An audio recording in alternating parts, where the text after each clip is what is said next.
I got a 10-pound bag of potatoes for only 21 cents. Yes, here is my receipt.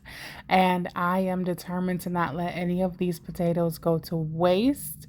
So I'm going to show you some recipes. So if you want to subscribe, make sure you like the video because I have more recipes coming up.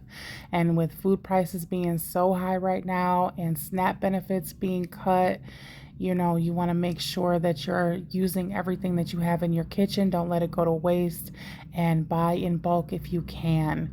So for today, I'm making a creamy chicken soup with potatoes. I'm only using 2 potatoes in this recipe, but that's a start. So I melted down 4 tablespoons of butter, and then I cooked my onions, carrots, and celery in the butter for about 5 minutes. Added 4 tablespoons of all-purpose flour and let that flour cook out for about 3 to 4 minutes. Now I'm adding 2 chicken bouillon cubes. Mix that up, and then I measured out 6 cups of water. I'm adding 2 cups at a time. Let that, mix it up. Make sure that there's no lumps from the flour. Let it come to a simmer. Then add the next 2 cups. Let it come to a simmer again, and add the final 2 cups. This is just how you prevent lumps and make sure you have a nice, smooth, creamy broth. And then after I added all of the water, I then went ahead and added my seasonings. I'm using 1 teaspoon each of garlic powder, onion powder, black pepper, oregano, and lemon pepper. Let that come to a simmer. Add those potatoes and 1 cup of heavy whipping cream. You can omit the cream. I know that's really expensive right now. But I like to add some of that to make it nice and creamy.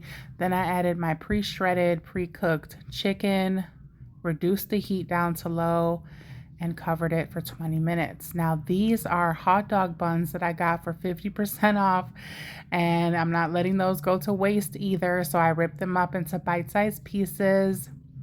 I added garlic powder and melted butter, mixed it all up really well, and then I put those on a cookie sheet in a 400-degree oven until they got nice and crispy. They're basically homemade croutons, and those are going to go on top of the soup. So you notice I didn't add any salt. I don't like to salt my soups until I get to taste them once they're completely cooked. And then I ended up adding about a teaspoon of salt, and it's done. I'm gonna go ahead and serve up 2 nice big bowls for my husband and I. This was our dinner, so we had 2 big bowls.